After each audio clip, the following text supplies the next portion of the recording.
Smiles hide strong stories. Aurora Blake had a smile that made people feel safe. It was the kind of smile teachers remembered, the kind neighbors described as sunshine, the kind strangers trusted. In the small town of Maplewood, everyone thought they knew her story.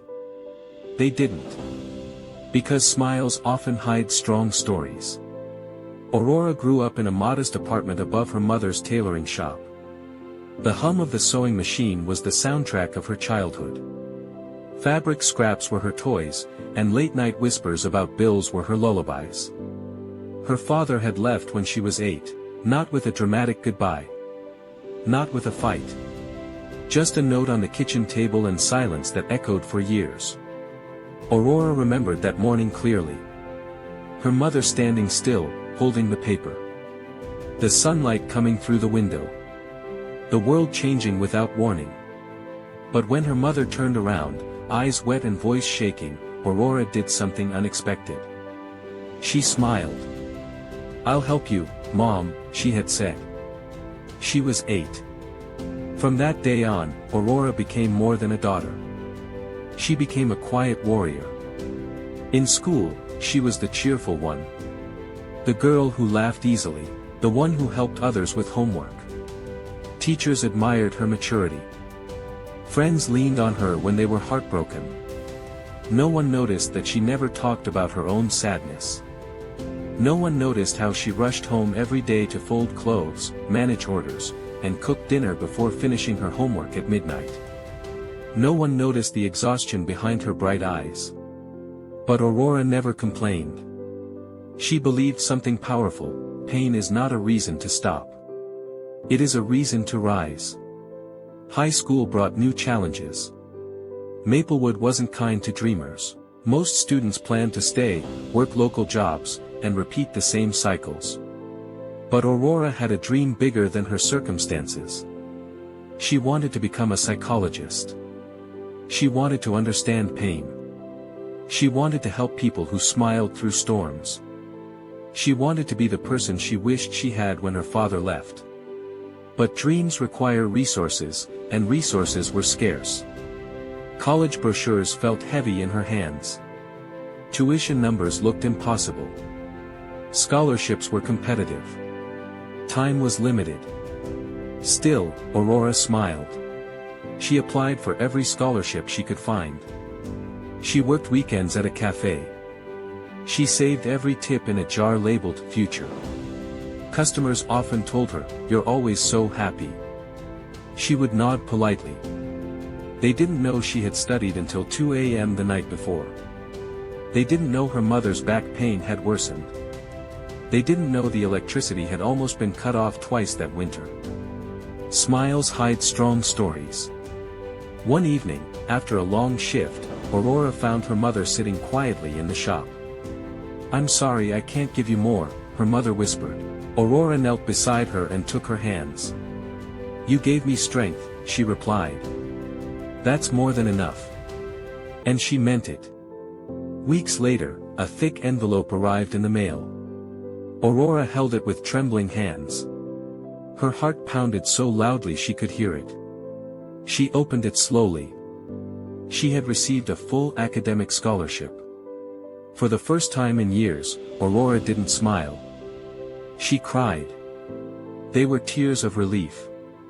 Tears of validation. Tears for every silent sacrifice. College was a new world. Bigger. Louder. More competitive.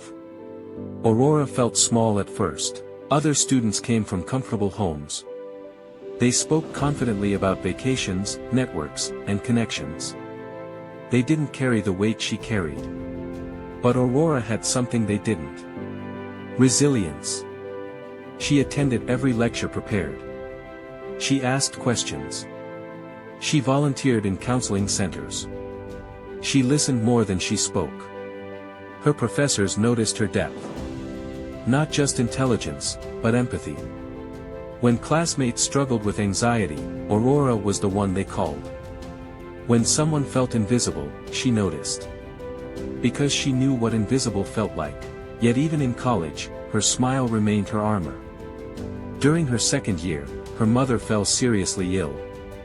Hospital visits replaced weekend study sessions.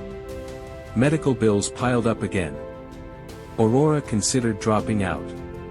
One night, sitting in the hospital corridor, she stared at the floor and felt something unfamiliar.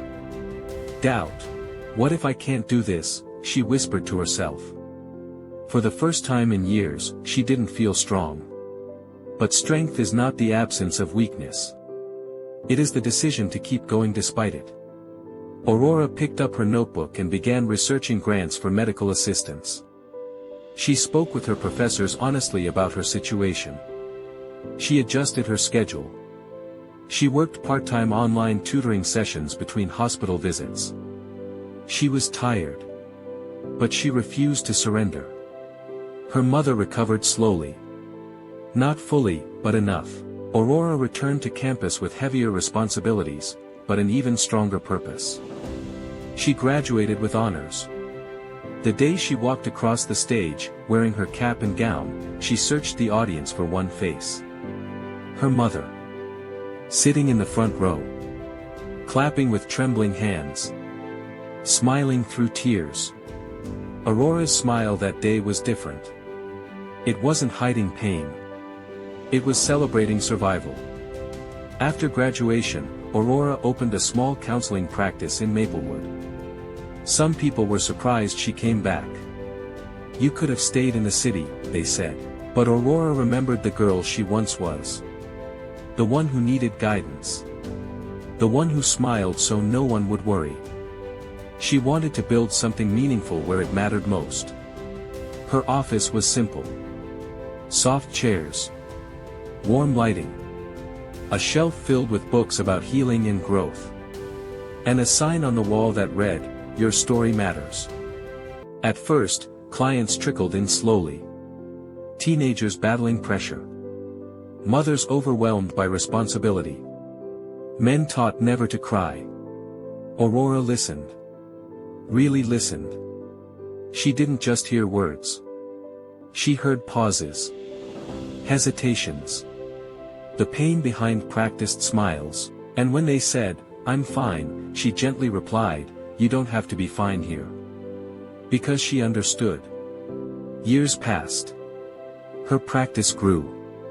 People trusted her. Recommended her. Thanked her. One afternoon, a teenage girl walked into her office. Bright smile. Perfect posture.